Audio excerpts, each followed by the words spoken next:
This is Tom DeWeese, President of the American Policy Center, and I want to welcome you to our 8th activist training webinar, working on teaching local activists how to fight right there on the local level.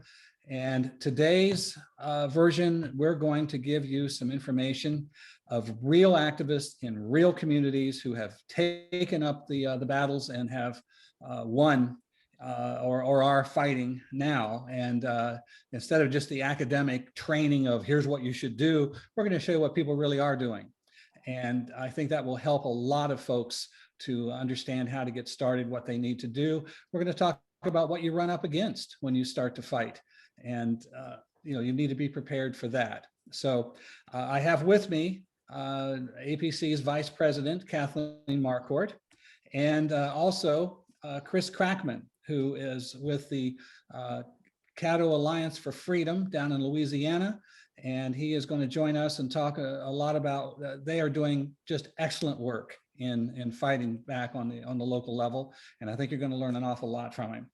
But to get underway, let me go through very quickly some things that have happened over the past, clear back in 2015, up in Rindge, New Hampshire, a tiny little town. It doesn't even have a downtown to it, but a tiny little community. They began to notice certain things were happening in their community that just didn't make sense. And what they began to understand is that Agenda 21 policies were being put in place through their county council. And first thing they did was start to run campaigns to get rid of those elected officials who were doing that. And they've succeeded in replacing, I think, pretty much all of them and turn things around there. One of the creative things that they did, and this is why I wanted to bring this one up, is that one of the rules that they passed through in their new government is that before the government could apply for city council or county commission could apply for a HUD grant, they would have to have a vote of the people to approve them doing that. And I think that that is one of the most creative things anyone has come up with. And this is a great way to push for this, to protect your community from these grants. Another one that I wanted to mention, it was in Alabama just a couple of years ago in Biola Battery, another very small little community that this is a place. They have something like, I believe it was either 14 or so shrimp boat building companies there. And that was their main income in that community. A bunch of radical environmentalists decided that they wanted to make Biola Battery an eco-tourism center. And they had all of the legislation already done. They had the grants applied for, and they had the mayor and the city council ready to go ahead with all this. Oh, hey, money coming into the community. Some folks that had actually attended one of my talks and had learned about Agenda 21 recognized immediately what was going on there. And they rose up, began to address city council, began to fight back. And lo and behold, with their arguments, they were able to get every member of the city council to vote against turning that into an ecotourism area and rejected the entire plan. This is what you can do. There were just a very few people involved in that, but they were able to succeed. And that's one of the things I want to drive home. You don't have to have a massive force, a lot of money to do this. You just have to have the facts in your hands and present them. Another one, Tom Backers, an activist up in Traverse City, Michigan. He actually was the head of his local planning division. He and I had a conversation when I went up there, and we talked about property rights. And I asked him, in your comprehensive plan, is there a single mention of private property there? And I gave him the resolution that we've been using to correct that situation and give protection to private property. And he, lo and behold, went through, read every word of it, and did not find a single word in there about protection of private property rights. And he wrote his own version of the resolution, and he introduced it. And because he did that, he lost the favor of the township board and they moved to remove him. What Tom did was he put together a campaign to, first of all, he put out a recall petition against every member of that board because a lot of the things they were doing were illegal. They were appointing willy-nilly their own buddies to the board and to other local government positions. And what they were doing was not legal. So he started a recall petition. Then he started a campaign to replace them in the next election. And he got himself elected, and he had 2 or 3 others also got elected. They replaced that board. Again, this is what you can do when you decide to stand up against them and fight back. And of course, the monster case that took place back 2014-15 was Martha Bonetta, right here where I am in Fauquier County, Warrenton, Virginia. Martha happened to buy a quaint little farm from a non-governmental organization, a land trust organization called the Piedmont Environmental Council. And in the purchase, as she was signing the papers to purchase it, they slipped in a conservation easement onto her property. She didn't even know what it was. Well, then when she started doing some things on the property they didn't like, they began to exercise that conservation easement. They had surprise inspections on her property. She never knew when they were coming. They literally tried to buy her mortgage from the mortgage company under the table without her even knowing it. They were in absolute cahoots with the county government and putting these things together. They threatened her with an IRS audit, all kinds of fines and so forth for anything that she actually had on the property, a historic graveyard. And she put a little fence around it to protect the tombstones and so forth. And they said that was a violation of the conservation easement, that sort of thing. Bottom line is Martha did 2 things. She got a bill passed in the state legislature to block what these guys were doing. It's called the Bonetta Bill, and protect the property rights of people like her. And she filed a lawsuit against the Piedmont Environmental Council and won. This was the first time I have ever witnessed a land trust organization that always acts as the bully that actually were trying to get out of their own conservation easement. And her victory was very complete. So these are just some examples that I've had that what you can do to begin to fight back. We're teaching you how to put together these freedom pods in your own community. This is the kind of action we're talking about that you can undertake. Now, Kathleen Marquardt, she's in Knoxville, Tennessee, and she's helping organize freedom pods there in her area. And Kathleen, give us some information on what you're doing and how it's going.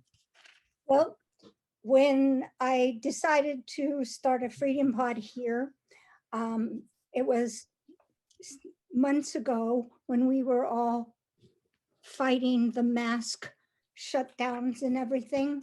And here in Knoxville, we had an unelected board of health that while I was putting this together, we were all fighting, trying to get this board of health removed because unelected boards telling us what we can and can't do. The governor had said we no longer had to have the mask mandate, but our board of health said, yes, you do. So here we are. So I was working with a bunch of people on that, and believe me, they're great young people for the most part. There's a lot of, all different ages, but the great thing is right now, the young have awakened, and that's our freedom pod is going after the city council now. We have 5 empty seats on a 9-seat council. We already have 2 candidates running, another about to announce. We're investigating, our freedom pod is investigating all the people who are running so we can do that, and so we can find people to run against them. And we're setting up a couple down in Florida. So we're just getting started, but what we see right now is we have fabulous people running against finally running against these boards, finally understanding that we have to have our elections fixed and have good people on the board. So that's what's going on in Knoxville. All And right. it's Is election integrity a major issue that you're fighting with, Absolutely. moving around? And yeah, Yep, that's one of the top issues. you're finding that people are really responding to that because it's so prevalent. People understand that this election fraud is everywhere. And yeah, so that's what I think is a major tool that we have to be able to change the debate and really go after these guys and just demand free, fair elections. So yeah. Exactly. All right, great. Well, back a couple years back, down in outside of Shreveport, Louisiana, there's some congressmen decided that there's a beautiful area there that runs not only from Louisiana but into Texas, called Caddo Lake. A very, very picturesque place. I was very privileged to have a couple of folks give me a ride all over that lake in a very fast speedboat one day when I was down there, and just a beautiful, beautiful place. And these congressmen decided that they were going to preserve everything there with a national heritage area. Now, I've talked before about national heritage areas are a tool that is used to draw conservatives in because we love our heritage, we love our country. And if you want to preserve that, well, yeah, we're for all that. But what we find out is a national heritage area is really a tool through the National Park Service. Money flows from there, not into the hands of patriots, but into the hands of non-governmental organizations with an agenda, the usual environmental bunch. And I went down there to speak to folks about this. And this is an extremely rural area. 400 people showed up that night, including the news media, and some elected officials were there as well. And we discussed how there's people who had land all around the lake. They had boat docks, things like that. These things were targeted, that they wouldn't be able to do these things and not be able to use the lake the way that they were accustomed to, and so forth. It's going to hurt industry, destroy private property, on and on and on. And when 400 people showed up and stood up against this, the congressmen lost their nerve and pulled back the bill and stopped the move for heritage area. But as I talked to them that night, and I talked about, they may pull this thing back, but they're going to come back at you with something else. And that's exactly what they did. Incredibly, the city of Shreveport, which was miles away from Caddo Lake, they decided to extend their jurisdiction and take in that area and begin to put the same kinds of rules and regulations on the Caddo Lake. And again, the folks down there rose up and eventually created the Caddo Alliance for Freedom. And I am very privileged today to have with us Chris Kracman, who is one of the founders of this alliance. And we're going to talk about some of the things they did. I think it is vitally important. Every single thing that they've told me that they have done are all the things that we've been talking about in our of our webinars and in our activist handbook and so forth. They're doing it. And so I want to bring Chris on and talk about how they've done it, the successes they've had. He's told me some stories about how elected officials were arrogant and telling them, nah, you're not going to get anything done here. Well, that's not the way it went. And so, Chris, welcome. I'm happy to have you here. I'm very proud of what you guys have done. Thanks, Tom. It's an honor and a privilege. Yeah, it's been a lot has happened in the last year or so. Tell us a little bit about what they did after the National Heritage Area issue was dropped. Then what began to happen? Just a few ideas of how they move forward with stuff. Well, what it was they basically took a bunch of old statutes that were for Shreveport's growth, and they took advantage of them, and they hit the heritage area at the same time, as they tried to extend their power beyond the city limits out into the parish. And they basically just tried to take land grabs in several different places at one time. Well, the heritage area didn't stick. And so they went out and tried to get within 5 miles around the city limits and take land grabs there. They tried to instill their city ordinances onto us rural citizens. Uh, it's kind of strange because we didn't we weren't really a whole lot of a part of the heritage area deal, but we all knew about it. And so whenever they came after us, we contacted Danny McCormick first, you know, the Caddo Alliance first, and Jenny Smith and all their organizers, and they already knew exactly what we were talking about. Um, Danny McCormick was one of the leaders in the fight against the heritage area, Right. and he went on from there to get elected to the state legislature. Correct? yeah, that's correct. Drives you Um, crazy, doesn't it? yeah, it really does. I can't hear myself. I'm sorry.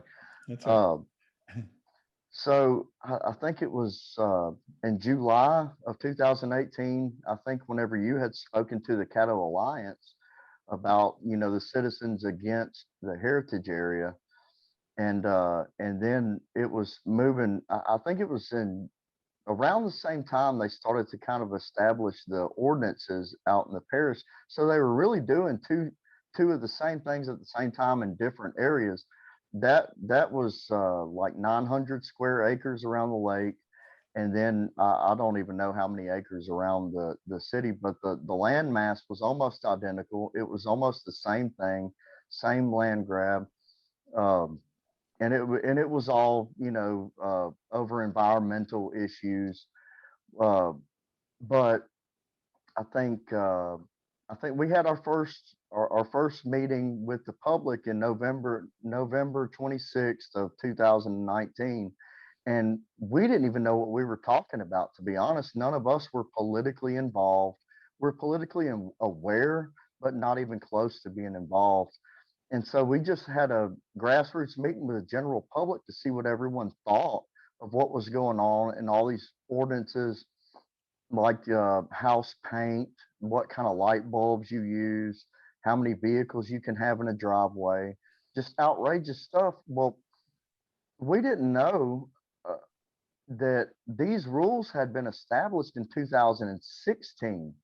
And it was the same thing with the heritage area. It was several years before anybody discovered what was going on that they had slowly trickled these things onto us to where they had us in a corner where they had already passed all of these ordinances and laws. And how ironic was it that it came from the city's master plan that was called the 2030 Great Expectations Master Plan. No. Um, and so we had discovered that Shreveport had a grant of powers from the state back in 1954 to give them the power to go up to 5 miles outside of city limits for growth, because Shreveport was on a big grow in the 50s, and so they took advantage of that statute and started. They went all the way out to the 5 miles, and they gave us the exact same ordinances as what was in the city limits. And so we went December 5th, 2019. We went to the Caddo Commission and told them that we weren't going to take it. We didn't like the rules, um, and they all but laughed us out of the door. One of the commissioners even broke down, the state constitution to us and told us how we didn't have a right to vote on these things, and they basically patted us on the head and sent us out the door, like children. And we were all terribly ignorant of the laws and the statutes. We didn't know what we were looking at, what we were talking about. We may have had 7 people behind us, maybe. Luckily enough, we had, State House elect McCormick behind us. At the time, he wasn't a state legislator, He was behind us. He was producing videos, informative videos to let people know what was going on. We put together our group, the Caddo Alliance for Freedom. We figured if we formed a group, then maybe we could gain a little bit of respect from our commissioners, although we only had 7 people behind us. But it quickly grew. I think it was after we went to that commission meeting, we got news coverage, and the news basically aired us as, you know, conspiracist, crazy people that didn't know what we were talking about. We weren't going to get what we wanted to get, but you know, we had 5 crazies that were at the commission meeting that were raising Cain for no real reason. That was the coverage that we got. And that was all in a span of a few days, I think 2 weeks. Uh, Danny started a petition. Uh, at this point, he was a state legislator. After he started the petition, we picked up speed. We started getting a couple of thousand people on our social media page. Tell, and we tell were me gain- about the petition. Uh, did you take it? How did you get that out? How did people know about it and sign it and so forth? Well, Danny had put it on his campaign page, just to get people to sign off on that they were not okay with environmental city ordinances, and so we formed a board, uh, and we came up with our, you know, our little logo and everything. And we had decided, okay, we need to change our approach on this. We need to stop talking about the UN Agenda 21. Uh, we need to take our tinfoil hats off and just stick to the facts, because people were turning away. They thought we were nuts. You know, when we tell them that this comes directly from UN Agenda 21, they're like, oh, it's those people. So we're like, okay, we'll hit you with the facts. And so we started going through the ordinances and trying to educate ourselves on the statutes. And so we started producing little bitty pieces of the statutes, or the ordinances, left and right, just kind of dropping them here and there. Like, hey, did you know that you can, out in rural Caddo Parish, you can only have 6 chickens?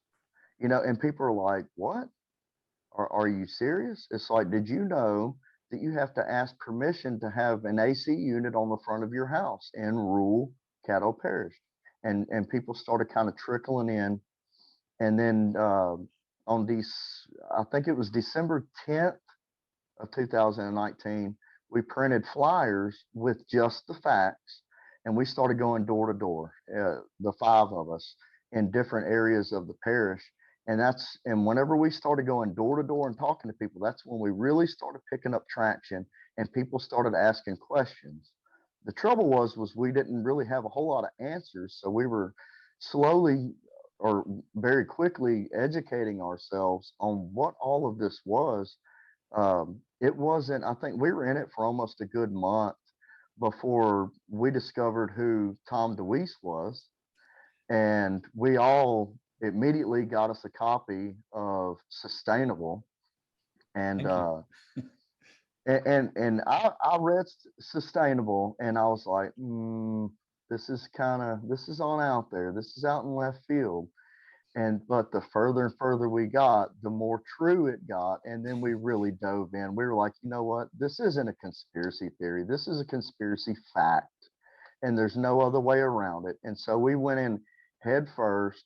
We started a what we called a meme campaign, where we would put up pictures of everyday activities, people working on cars, pictures of chicken coops and stuff like that, with a big X through them, and saying, this is what you cannot have in rural Caddo Parish. And we would put a new one up every day for the next month. And people really started to get on board. Was that on your It was social media page where you put it? yeah, Yeah. and that's all we had. That's all we had was a social media page we were going off of. And we started a nonprofit a few weeks into it, because we realized that a lot of the commissioners were threatened. We didn't want to get sued. And so we started a nonprofit. We went ahead and started calling around churches, because the biggest leaders in the community are pastors.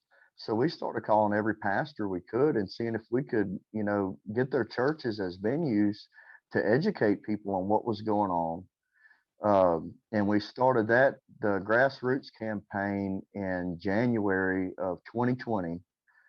And it exploded. We had 500 people at every single grassroots meeting, and people were coming and they had citations in their hand of what the city was passing out in the parish, for utility vehicles in their driveway. Some of these guys have the bigger oil field trucks that they would park in their driveway at night.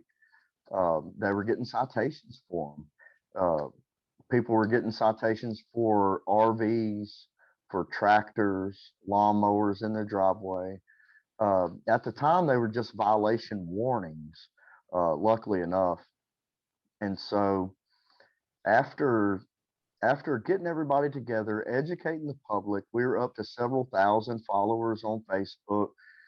We had several people that were volunteering to go door to door. It wasn't us 5 anymore. There were dozens of us in all corners of the parish. And then March of 2020, we put out a campaign to pack the commission. And so finally we had everybody there. I think we ended up with 400 people at the commission meeting. They can only sit maybe 200. They had to call the fire marshal in to set up chairs in the hallways. And so we finally got up on the podium with a little bit better knowledge than we had before. And we were able to educate our commission on what they could and couldn't do. And they had no idea. The first time we came and saw them, there was 5 of us. They patted us on the head like good little citizens, and we went out the door. Well, this time we brought the army with us, and they were physically shaking. There were some of them before the meeting started that were taking pictures of the big crowd because it was the largest crowd that had ever been in Government Plaza. And one by one, and 3 minutes at a time, we all told them what we thought about their rules. And we told them they tried telling you that, well, this is state law and there's nothing we can do about this and everything. And that's what, right. What you were informing them, that they could do something about it. Right. We were letting them know that they could do something about it.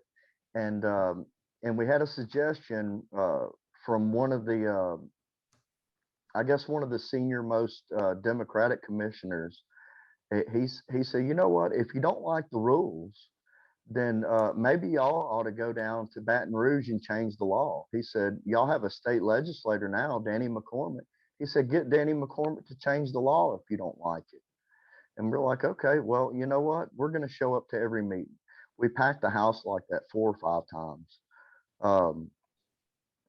And we packed the house on the Metropolitan Planning Commission. And they banged the gavel on us and more or less ran us out and said they didn't want to listen to us.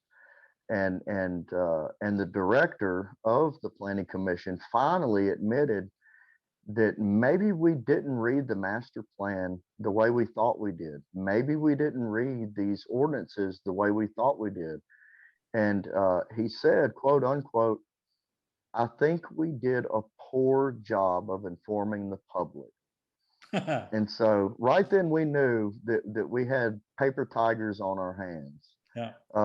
Before you go any further, because we're talking about what you were doing at the council meetings and so forth, let's run the video that you supplied to me. One of your members, Jake Brown, and I think that how he approached this and addressed them is the perfect example for others of how they should go before one of these, their city council meeting or whatever it is, to address them. He didn't attack, he didn't deride them. He just told them the facts and that they had the power to do what needed to be done. They needed to do their job. This is Act number 34 of the 1954 House legislation. Yesterday I went to the MPC and I actually went through this with them to tell them that they actually do have the power to recommend to you that we get the master plan and the UDC repealed and replaced with something else that is for our area. The master plan wasn't for our area. It was made by outside forces that are spreading this cancer all across the United States right now. These plans are the same. You go look other places, it's the same in Boston. It's the same in California. How can this be?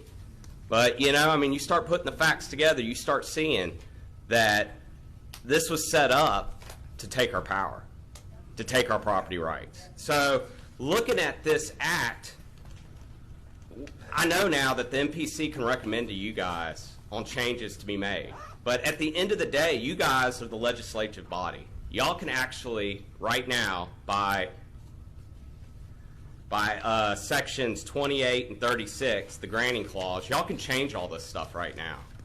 And also, when you look at it, section 11, the general purpose of the plan, if you look at it towards the bottom, the plan was set up, the master plan, to best promote public health, safety, morale, order, convenience, prosperity, or the general welfare as efficiency and economy in the process of development. I honestly don't think that the master plan that was written really meets that. I mean, its basis is sustainability and environmentalism, and that's to take our power. So I just want y'all to be aware, you can fix this. Mr. Jackson, I wish he was here, said that we couldn't fix it until Danny McCormick did legislation. But there are options to fix this. And everybody here wants this thing repealed, and we want something else in place. There's not one person here that doesn't want it repealed. And we're not saying that we don't want codes, but we want codes that protect our property rights. There's certain things that are happening to Mr. Seitz and to people that try to make a living, and now they're not going to be able to. I mean, this is hard on commercial businesses. They're leaving. I mean, it's been shown time and time again that regulation actually stops businesses. That's why they're all going to Bossier. So, I mean, our schools are hurting. Crime is out of control. They've got $1 billion, Shreveport does, of stuff that needs to be fixed. The roads are horrible. They're not going to be able to fix this stuff if they keep annexing property. And you guys can stop them from annexing property. Y'all have the power. Y'all are letting them take us in and then put this on us. And this shouldn't be the case. Y'all should stop this. They haven't grown since 1970. The city still hasn't grown with all the annexation that's taken place. So, I mean, we need to stop this, and you guys can do it. And this shows you can. Thank you, Mr. Brown. That's exactly how to do it. You guys are the legislative body, and we've got them trying to hide in the back rooms and all kind of things to, you know, not have to face the people and not have to take responsibility for what they do. And you guys stood right there in front of them and said, you are the legislative body. And that is absolutely perfect. So carry forward. And you know, and that's what we had to do time and time and time again. We had to go before their body, we had to pack the house, and we had to talk to them like the regular everyday people they are. They put their pants on just like we do. And it took us a few weeks to realize that, because, you know, if you're not politically involved, it can be extremely intimidating, especially whenever they just pat you on the head, give you a lollipop, and send you out the door. And so we had to kind of look at them like the everyday people that they are, and then finally address them in that manner with the facts. And we didn't come with pitchforks. We didn't come with torches. We came in and we talked at them like our employees, like adult employees. And some of them listened, some of them wouldn't. Unfortunately, our commission is split. There's 6 Republicans and 6 Democrats. So there were a lot of hard decisions made by those folks until eventually they would not take advantage of the law that we had educated ourselves on and found. And Danny pushed forward his legislation. And his legislation, all it did was took the power from, the city, to extend their arm past the city limits. And so they kept telling us time and time again, go get the law changed, go get the law changed. And so that's what we had to do. And it's unfortunate that they didn't take advantage of the power that they had. But you know, through their negligence, we did nothing but grow. We grew more educated. We got more politically involved, and we got more people politically involved. And there's little pages that have popped up off of ours as well. I think now we're up to a following of almost 4,000 people. Um, I mean, trying to think. We first met in I think we first started seeing people get citations in October of 2019, and by, let me see, by June 15th of 2020 we got the law changed, and that's because they wouldn't listen. And now they're listening. Now they hear us. Now they know that their employers are powerful once we all combine. And we were a little privileged in the fact that we had Representative McCormick, but at the same time, he never came to one commission meeting. It all came from all of us common, everyday, blue collar people getting on the podium and educating our commission on what the law was and what they did and didn't have the right to do. And in the meantime, while we still had the ordinances, we did have a moratorium put on the ordinances to where they had to stop the planning commission from writing any more warnings, any more citations until we iron this thing out. And now, we're to the point to where we can tell them exactly how we want the law to be.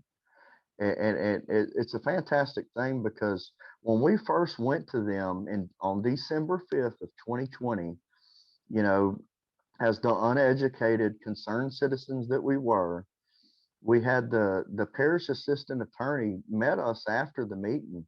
He came out into the hallway and he addressed me and Jake, the gentleman whose video we just watched, and he said, "What are y'all doing?" He said, don't y'all understand that this is how planning goes now? This is how planning and zoning goes." He said, it's all over the country. It's been that way for a few years now. He said, if anything, we're a little behind. He said, there's nothing y'all can do about it. Everyone is adopting these codes. And and so we just kind of looked at him. We were like, well, then we definitely want to be the first to change it. We will be the first to set precedents in this state. And at our grassroots meeting, that's what we told everybody. Everybody was intimidated. What are we supposed to go there and talk to them, call them, email them? So listen, call them up, go down to Government Plaza. Don't be intimidated. You tell them what you want, because we are going to set precedents for this state, period. There's no question about it.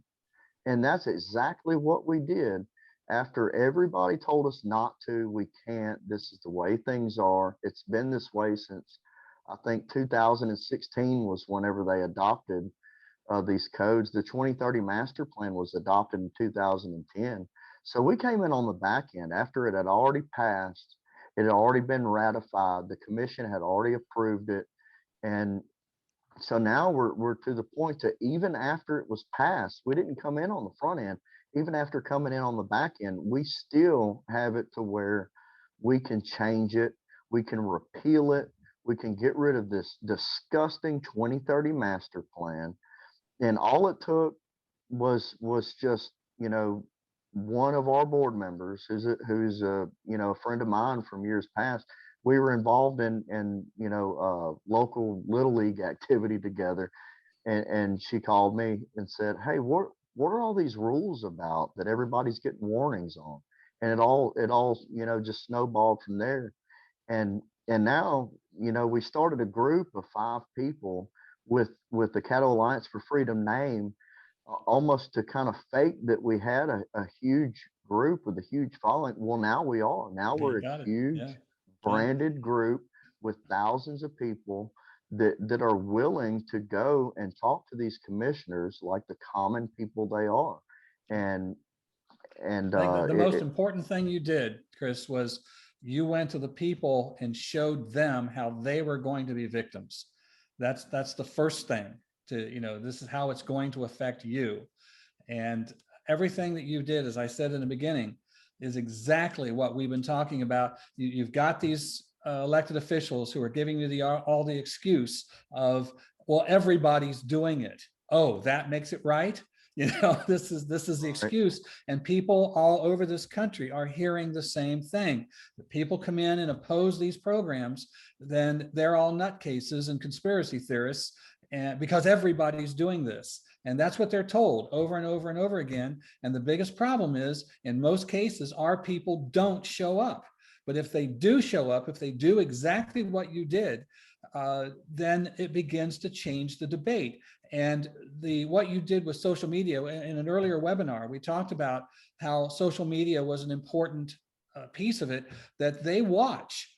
And you start off with 7 people, then you end up with 4,000. And that makes an impact on to them. They see that on social media and so forth. So yeah, all those things you did piece by piece are exactly the right things to do. And the great thing with the resources in our growth as far as our following went was, the huge argument that you hear all over the country is power plants and pig farms.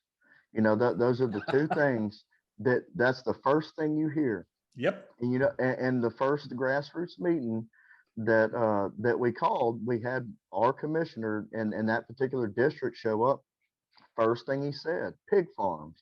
And so in our following, what was fantastic was we got to meet a guy that worked for the DEQ and the EPA, and he was willing to go out on a limb and go up to the Caddo Commission meeting and tell them, we don't need ordinance for that. We have the Environmental Protection Agency and the DEQ for that, so we don't need that ordinance. So what else do you have? And so they're all kind of set back like, oh, we got to really dig in our toolbox, and until there were no arguments left other than the fact that they didn't want to. They didn't want to release that power, and they didn't want to relinquish their power over the parish as far as private property went. And some of them were just down to that ignorance of, they didn't want to lose that political power. Yeah. And it's funny because whenever Danny pushed forward his legislation, one of the commissioners put forward a resolution to send down to Baton Rouge, down to the Capitol, to have the whole commission as a whole speak against us. And I think they produced it on a Tuesday, the text of it, and they voted to push it forward. It had to be a simple majority vote. We have a 12 person commission. 7 of them voted to push it forward to Thursday's vote, and so that means 6 Democrats and 1 Republican voted to push it forward to vote on this resolution. So we came out of Baton Rouge back to Shreveport. We went to that Republican's district. We printed out like 5,000 flyers, and we went door to door in his district and said, hey, call that man, call him and tell him if he voted to push it forward, then he must be with the left. And Wow. after so many calls and emails and knocks at his door, he voted different on the following Thursday, to where the commission as a whole, as a body, they couldn't even speak against us in Baton Rouge. I mean, we had completely stripped them of their word, of their power, of their respect from their constituents. And it was just by going door to door. Once we communicated with the public and we had a large following, it came easy because everyone stuck together. And our following consists of people, left, right, and center. But one common ground that we all have is our private property. Because without private property, what else do you have? Your speech is your property. Well, you wrote a book on it. Your speech is your property. I mean, everything is, there's nothing else. If not anything else, left, right, and center can agree that private property is one of the most, if not the most important thing you have. And so even when we went and spoke in committee meetings in Baton Rouge to get our bill passed, we had an even number of Republicans and Democrats that testified before the legislature and the Senate committees. And it passed unanimously on the Senate floor because of that. And that's just the power of speaking the facts and speaking bluntly and letting the public, the general public, not within the Caddo Alliance for Freedom Board, letting them post and give their opinion on what's going on, and all of us, disagreeing and then coming back to a middle ground on what we didn't like about these ordinances. And as it stands today, all the ordinances are being rewritten. All the zoning and planning is being restructured. I mean, we completely top down, flipped upside down zoning and planning in the entire parish. And I know when we went to Baton Rouge, there were representatives from other parishes that sat in our committee meetings and didn't say a word, but they met us out in the hallway and shook our hands, and they said, "Hey, congratulations. We just want to let y'all know what a great job y'all are doing, that we're following real closely, because we want to do the same thing in our parish as well." There And you so go. That's exactly what I've been telling everybody. A freedom pod in your own community will grow to the next community and to the next and to the next when you're successful. That is exactly what our plan is, and you're proving that it's absolutely right. Yeah. to be, in spite of the assistant attorney of the parish, we said that we would set precedents. Well, we had no idea that we would do it and do it so quickly, and that people all over the state will follow. And I know we have followers now from all over the country. We had some fine folks in Georgia contact us not too long ago to see where they could start. They had scrolled down our page and followed our movement, and how small and ignorant we were, and now how large and very legally educated we are now. Yeah. It's come a long way, and we're helping a lot of folks, I hope. Absolutely, you are, and we're going to make sure you help some more here. Chris, before I forget it, do you guys have a web page as well as your Facebook page? We do not. We never even made it that. It's all it moved so Facebook? quickly. Yeah. So all we have on Facebook, it's just the Caddo Alliance for Freedom. That's all they look for on Facebook to get to you. Yeah. We have Caddo Alliance for Freedom anchor page, and then we have the Caddo Alliance for Freedom group page, and that's where we drop a lot of the facts, a lot of the videos. We're constantly still working on a lot of stuff, and it would be really great to follow, because after watching all of your episodes, everybody all over the country is facing the same exact thing we are. These various 2030 master plans, they're all 2030 something. Yep.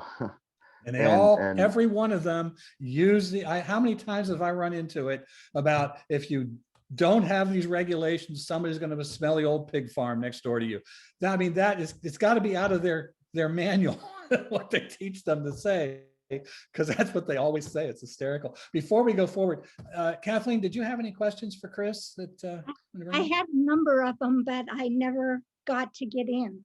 But I'm sorry. That's my fault. I apologize. No, that's fine. That's fine.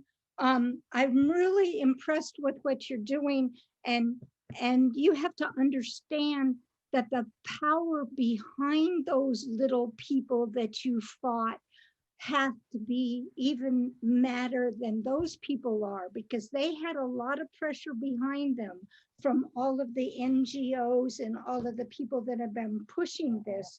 So you got to be really proud of yourselves. And one of the things that I think that you stress and people need to stress more is that you educated yourself about what is going on, what these regulations and rules are, and where they come from, because everybody's getting mad, but they're not figuring out how to fight it. They get mad and they just, oh, we got to get our guns. So what you're doing is going to teach so many people that we do have the power, as long as you use it with your brain, not just being mad. So I really appreciate that. One question I do want to ask is, you said you went to the pastors, and I want to know, did the pastors back you up? Did they let you have meetings in their churches? Yeah, they absolutely did. They welcomed us with open arms.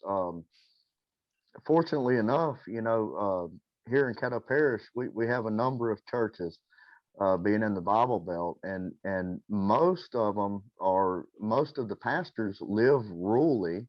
Most of them homestead, around here, and so they're very interested in what we had to say as well. So they welcomed us with open arms.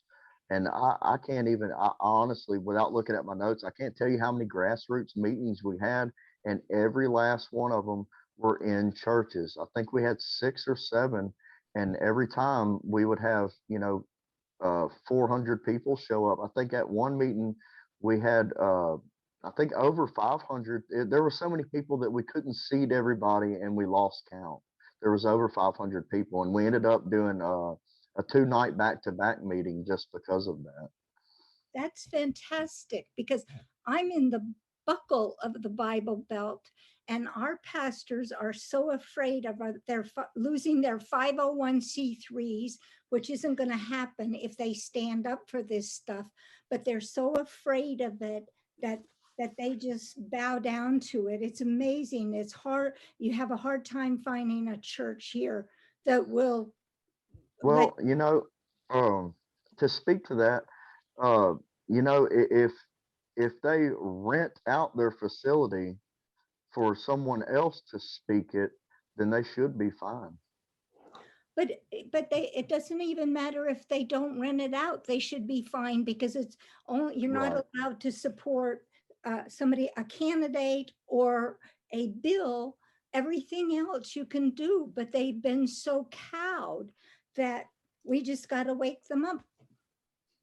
Right. And I think we all know that, historically speaking, that liberty starts at the pulpit.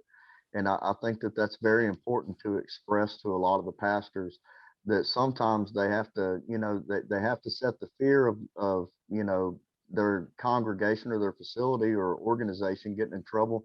They have to set that aside for the greater good of liberty. I mean, there's nothing more important, because without liberty, they have nothing as well. Exactly, because as you pointed out, without property rights, the only thing that we have are our thoughts, because they can even own our body. So people have to realize that and decide if they want to stand up or just keep going. Do you have any more questions, Kathleen? That was it. Thank That's you. it. Okay, great. Good questions. That's right. Well, we're right down to the end of our time. And Chris, thank you so much for everything you're doing. And you definitely are influencing other people. And that's absolutely why I wanted to have you here. You're doing it absolutely right. And so we're going to have on our toolkit in our webpage a way to contact you guys. And if people have questions, and other people in your area that want to join you, I think you got everybody in the whole area already. But we want to help you grow and get this message out. So what you've done, it's local, local, local, and that's exactly how we need to fight back. And that's what our American Policy Center training is all about. And so, ladies and gentlemen, I invite you to follow what the Caddo Alliance for Freedom has done, the path they've taken, and we need to do that in every community in the country, and we will restore the republic. That's what this is all about. So I thank you all. and ever forward. Thanks. Hi, this is Tom DeWeese from the American Policy Center, and I want to tell you about the full program that we are putting together as we put these webinars together. The webinars are the first part of what we are working on to help local activists become citizen ninjas, become powerful to fight on the local level, to stand up to things and these policies and your city councils and your county commissions, and effectively push back on the things that they're putting together. And we're putting together the series of webinars. And one of the things you can do with these webinars is keep them. They'll be available on our website at americanpolicy.org. You can share them with others. You can watch them over and over again. You can use them as programs for organizations that you're already part of and begin a training process there. We've got to get a cadre of trained activists to stand up to the forces that we are up against. What we're facing, you can see by watching your television every night now, what we are up against in an opposition that is highly trained to absolutely destroy the Republic of the United States of America, your property rights, your ability to live your life as you choose. And what we are doing here is working to counter that effort that they are putting together, and begin to restore our liberties. And again, the webinars are the first part of that. And the second thing that we've done is we've put together this activist handbook to how to fight back on the local level. In fact, the webinars are basically designed to bring this to life. Let me just share with you some of the things that are in this manual. I don't think anybody has ever put together a more comprehensive tool for you to use in these cases. First of all, we've got a great deal of information in here about the real enemy that you're facing. The Green New Deal, the Agenda 21, sustainable development policies that are taking over every single community. And I know if you've been an activist, you've gone to try to talk to your city councilman and so forth, and they'll tell you, never heard of it, don't know what that is, tell me something about it, whatever. Well, we've got all the details here of why it's bad news. And one of the things we're focusing on in the manual is how to take the offensive for liberty, and how to create your community as a freedom pod, where you are in your community alone. You are fighting back to restore and protect private property, free enterprise, and your personal freedom of choice. Those are the American pillars of freedom that we've all enjoyed through the history of the United States that are now under attack. We're teaching you how to fight back with those things. Particularly, we're focusing on the local governments. Everybody wants to get involved in the presidential campaigns and work on with Congress or whatever, but we believe that the most effective thing you can do to fight back is start on the local level, and it will grow up to the state legislature and then on into Congress and so forth. But it rarely works the other way, and we focus on that in the manual. We're going to talk about some of the organizations, the NGO organizations that are in your communities and how they operate. The National Association of Realtors, and how they have absolutely betrayed the whole issue of property rights, which they ought to be the leading advocate for. The American Planning Association, and how they've taken over every single community in this country and putting in plans. They say free enterprise doesn't work, so they have to have their planning. That should give you a real hint as to what their planning is really about, but they call it smart growth. They're destroying private property ownership, and so forth. We're going to talk about how to take legislative action. And we have put together a package of 5 bills that are all designed to cut back on the size, cost, growth, reach of government that is particularly on private property rights. And we're going to teach you and legislators how to use these bills in legislators and start a movement across the country. We're going to go into great detail about that. Taking the offense to restore our liberty is what this is all about, and how to become a citizen ninja. We've got 8 rules for successful activists to follow, what those are, how to organize, how to research. We've got in here a city survey. If you take this document and fill it out, a city survey on your community, and you will find what kind of programs you have there, who's involved, what they are. Once you get this whole document filled out, you'll know everything you need to know about your city and how to begin to fight back. It's a very, very valuable tool, and it's in the manual. How to write effective letters to the editor, and how to use the media, not just newspapers and television and radio, but also social media, and how we need to use those things and organize and get your message out. We have some tools in here that are extremely effective, and a lot of them are used to call out your elected officials. Do they stand for free enterprise, private property, and limited government, or are they promoting these massive government programs? We have some resolutions asking them to sign whether they do or not, and if they don't sign, you've got your answer. We've got a pledge for elected officials and candidates to sign. Guys running for office, and he says, "Oh yeah, I'm with you." Well, here's a resolution for him, a pledge for him to sign, saying that he supports private property rights. Now, if he signs it, wonderful. And if he starts to betray that when he gets into office, you've got that document in hand to say, "Hey, what are you doing here? This is what you said you believed in when we elected you." These kind of things. We've got a whole lot of handouts that you can produce and hand out to people on various issues, conservation easements and other attacks on private property. And wherever it fits your need, we can have that there. And we have a section in the manual talking about how to take back the elective process, how to get it into your precinct organization. And if you organized your own precinct, you could become a very powerful person in your community. Elected officials or candidates would come to you, say, "Help me." And you could say, "Where do you stand? What do you stand for?" That'll determine whether I help you or not. This is in the manual.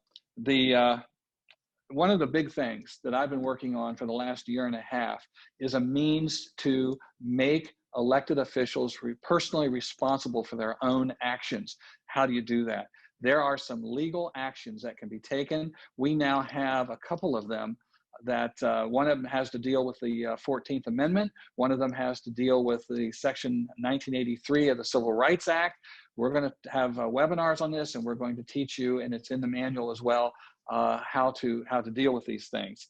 And then we have just a whole lot of documents. Do you know what the Wildlands Project is? We've got a document in here that'll tell you what it is. It's how they're taking rural land. Do you know what complete streets are? We've got a document in here that'll tell you what that is.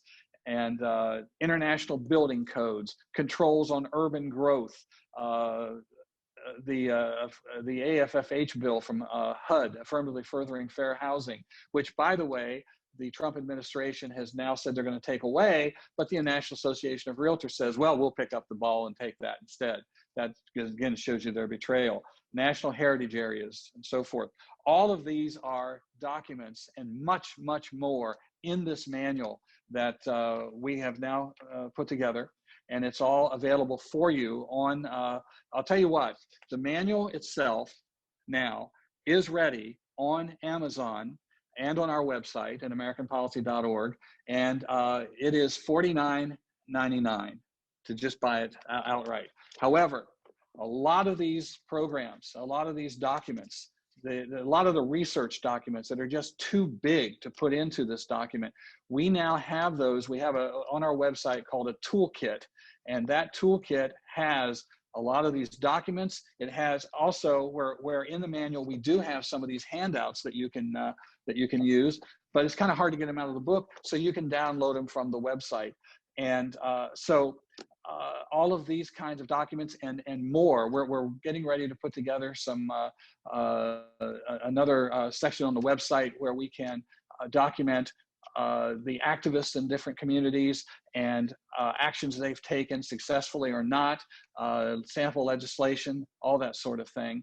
And by the way, in here, we have a kit of 5 bills that have been presented to us, provided for us by state legislator Matt Shea in Washington State, that all focus on limiting government and protecting private property. And those are downloadable on the toolkit, on the website. So it's all in there together. And what we're asking with all of these details, you know, about a year or 2 years ago, I put out a 5-point action plan of how to restore all this. The webinars are the first part of that action plan. The website is another part that, as we're putting it together, and as that is being developed. And we're working on, and again, putting these media sources together, as I mentioned, the radio shows, things like that. Those are all part of that action plan. Well, you know, it takes some funds to put all these things together. So what we're asking is, you can get the manual for just $49.99 on Amazon, or for a donation of at least $100, you can have access to everything, the manual itself and the toolkit, and all the updates that we give as they come along, and lots and lots of other information that will be coming down the pike as we do that. You will be part of the team. Just a donation, a one-time donation of $100, and you'll have access to all of that. So our goal is to restore the Republic of the United States of America and all the freedoms that we were guaranteed to be protected in our Constitution. That is our goal. We are up against a massive force, as you know, but we can beat them. And they are terrified that you're going to learn the information that we're providing here. And the last thing they want is for you to know this information. So get the information, become a powerful citizen ninja in your own community, how to organize, how to fight back, all the details, everything you need, all of it comes together. If you can see your way to give us a donation of at least $100 one time, then you will have access to all of it. So I hope you'll do that. I hope you'll join us, and let's take America back. Thank you.